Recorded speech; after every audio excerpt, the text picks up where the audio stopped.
Good morning. Today is Saturday, August 9th, 2025. I'm Katie Fitzgerald, and this is episode number 6 of my video log called My Voice. My purpose for doing this vlog is threefold. First is some self-development, self-therapy, as I'm learning to teach myself to value my own voice.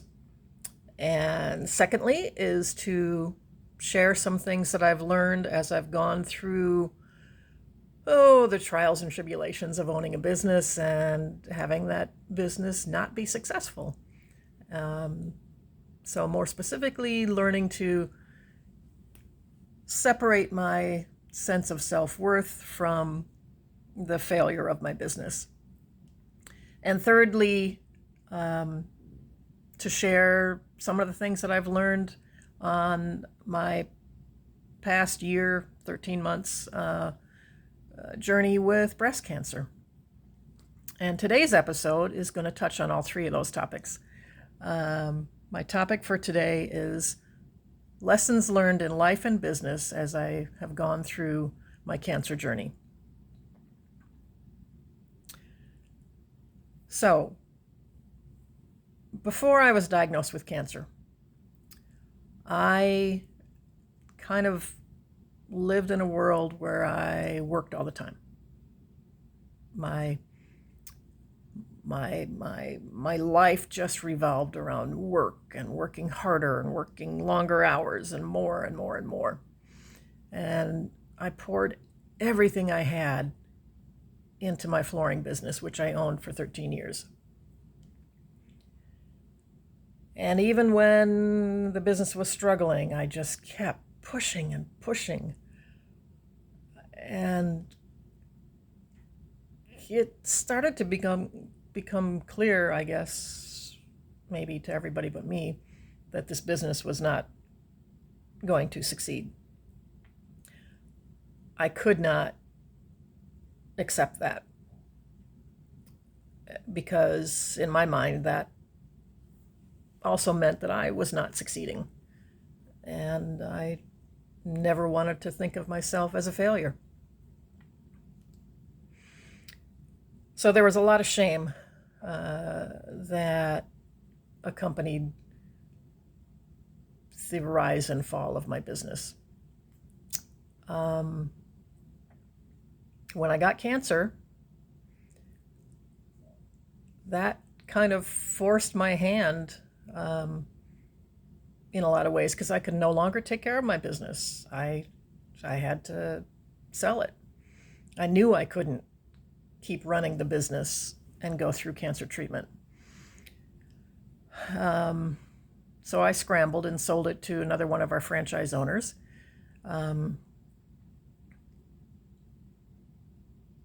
Did not get anywhere near what I thought all these years I would get from my business when I sold it.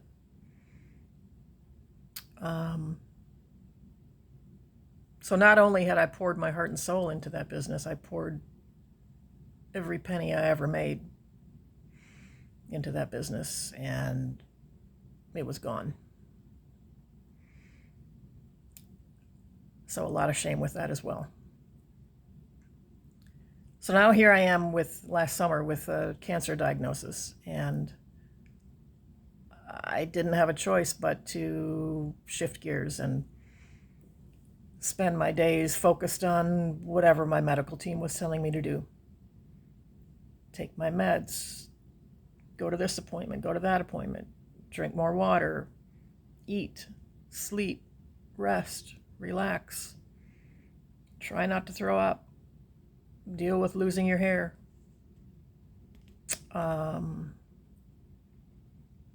All those things that come with a breast cancer diagnosis, for a lot of people anyway.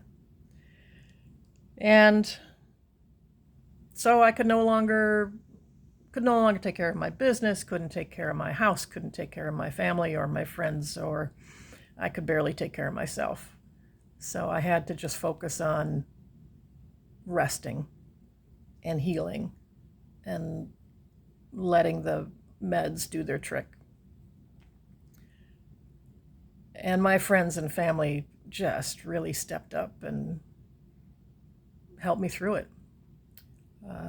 I had so many friends reach out and remind me how much I'm loved, and family members as well.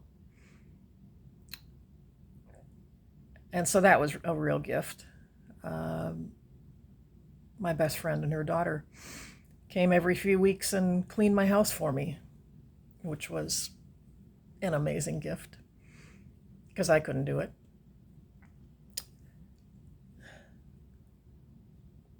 Now that I'm through the bulk of my cancer treatment, my challenge is to remember that it's okay to take care of myself.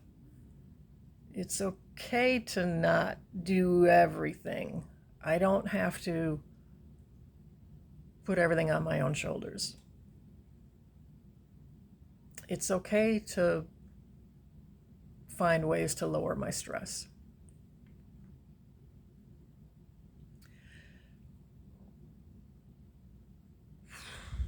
I've said many times that my cancer diagnosis was divine intervention. One of the best things that ever happened to me. And that's because my business and my approach to business was just eating me alive. It was killing me. And I got a little more clarity on that last night when I couldn't sleep at 3 or 4 in the morning. A lot of times I have trouble sleeping lately due to one of the pills that I'm taking that should help with keeping the cancer at bay. But last night in particular was a very productive night. I had something come to mind that I refer to as the shame scale.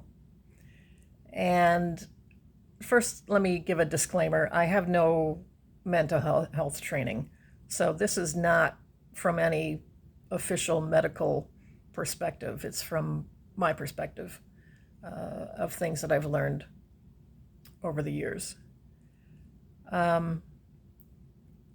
So one of the things I did in the middle of the night last night was to Google shame scale to see if anybody else had already come up with this. And I found some examples that were somewhat similar to what I was thinking, but nothing quite the same. I did find one definition of shame that was, I thought, spot on.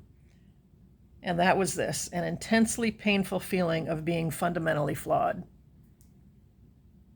And that's how I was feeling when I lost my business.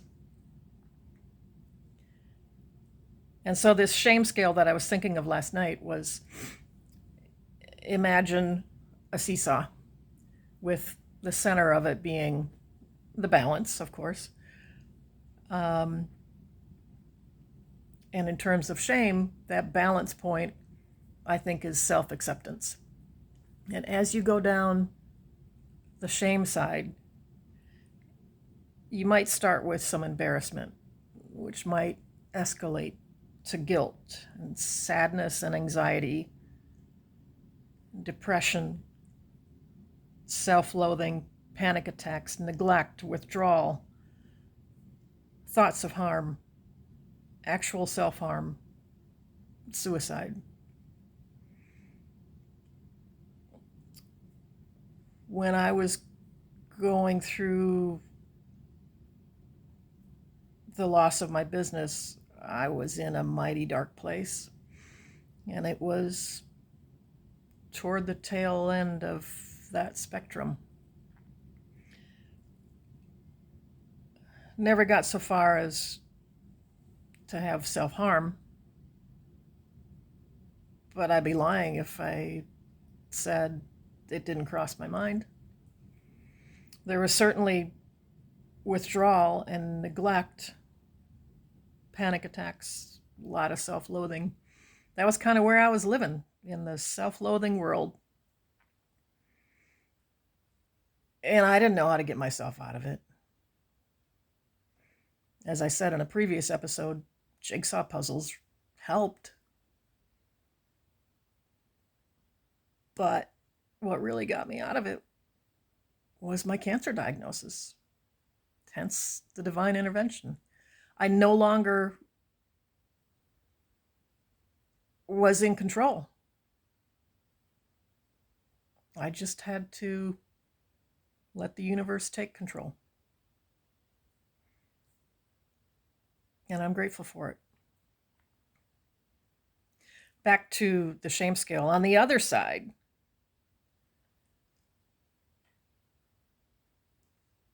on the positive side, I don't really know what the word is, but the other side of the shame and the embarrassment and guilt and so forth might start with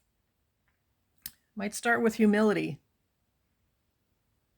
And as that grows, it might become pride, which isn't bad until maybe it becomes bragging and boastfulness and conceit and controlling and delusion, and maybe even going so far as to have a God complex, and then finally full-blown narcissism. I kind of see those as being the ends of the spectrum, the shame and the narcissism. I think far too many people, when you go through a business failure, you end up on the shame side. And a lot of people, when they go through a business success, quote unquote, it may go to their head and they end up on the other end of the spectrum. So it really struck me last night as I was thinking this through, how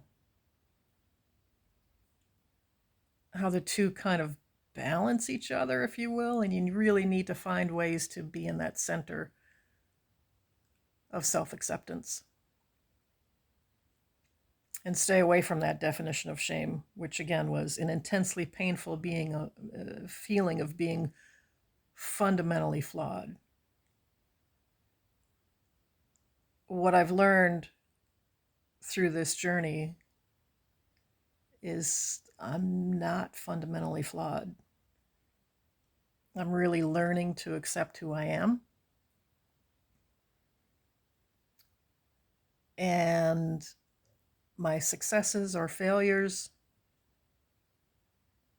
are things I've experienced, things I've done, but they're not me. It's not who I am at my core. So in a future episode, we'll talk more about who am I at my core.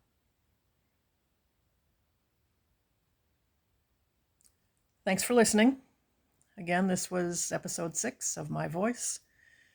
As always, if you have questions, comments, or suggested topics for me to cover, please reach out to me at KatieFitz, KatieFitz.MyVoice@gmail.com. And I look forward to seeing you on episode 7. Thanks.